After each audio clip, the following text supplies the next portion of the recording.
réactions d'élimination, c'est une famille de réactions, en fait, qui mènent à la formation de composés insaturés. Comme dans le cas de la déshydrohalogénation, c'est une réaction où on perd un hydrogène et on perd aussi un halogène pour former une liaison multiple entre les deux atomes de carbone qui portaient chacun de ces deux atomes-là.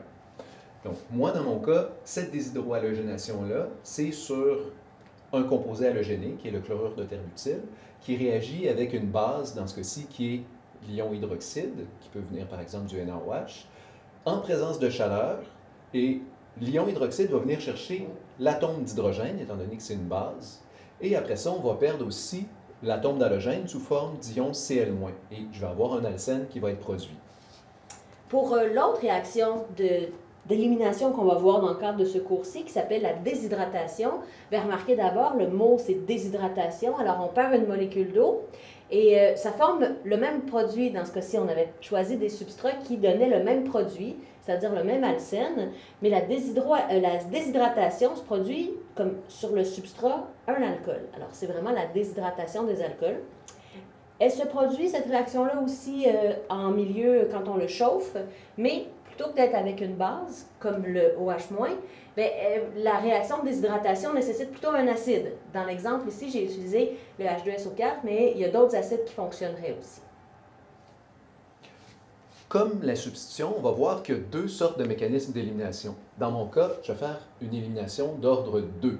Élimination d'ordre 2, ça veut dire qu'on va avoir le H qui va partir, la liaison double qui va se former, et le groupe partant, qui est ici le Cl-, qui vont partir en même temps. Donc, ma base, mon ion OH-, va venir arracher un atome d'hydrogène que j'ai développé pour montrer qu'il va partir et pour montrer le bris de la liaison entre le carbone et l'hydrogène. Les électrons de cette liaison-là vont servir à former la nouvelle liaison double ici, entre les deux atomes de carbone. Donc, l'oxygène vient chercher le H, la liaison CH va se briser, former la liaison double. Et là, mon atome de carbone ne peut pas faire 5 liaisons, je vais devoir faire partir mon atome de chlore. Je vais mettre les doublets. Mon atome de chlore va avoir un 4e doublet, ce qui va faire en sorte qu'il est négatif.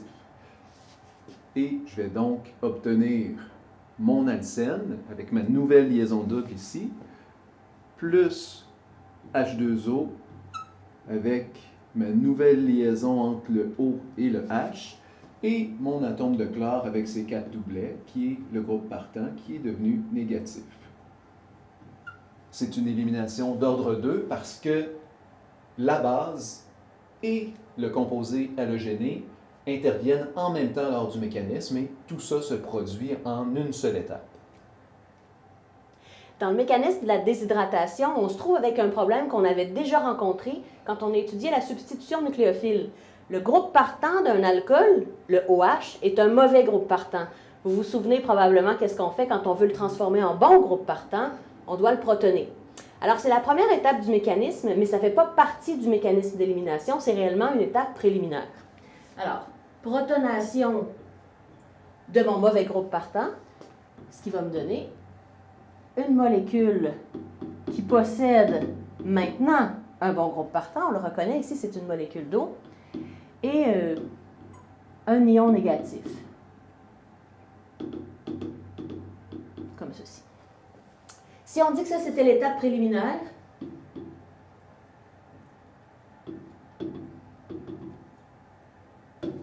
on est rendu maintenant à l'élimination comme telle. Alors, on se rappelle, quand on a vu tantôt l'élimination d'ordre 2, il se passe 3 choses. Départ du groupe partant, attaque du nucléophile qui va venir chercher un H voisin et la formation de la liaison double. Mais là, puisque ça va être ici une élimination d'ordre 1, il se produit une seule de ces choses-là à la première étape du mécanisme, c'est-à-dire le départ du groupe partant. Alors, je vais continuer ici, j'ai de la place. Alors, j'ai ma molécule qui a perdu son groupe partant. Alors, ça forme un carbocation. J'ai ma molécule d'eau, qui est le groupe parti. Et puis, il me reste mon OSO3H-, la base conjuguée de l'acide sulfurique, qui n'a pas encore participé réellement au mécanisme réactionnel. Alors ça, c'est ma première étape, départ du groupe partant. Deuxième étape, là, il va se passer les deux autres choses qu'on a besoin pour une élimination.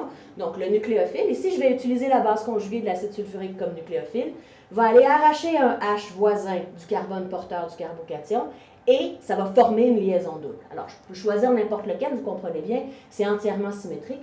Je vais choisir le H ici. J'aurais pu choisir un H sur n'importe lequel de ces carbones voisins.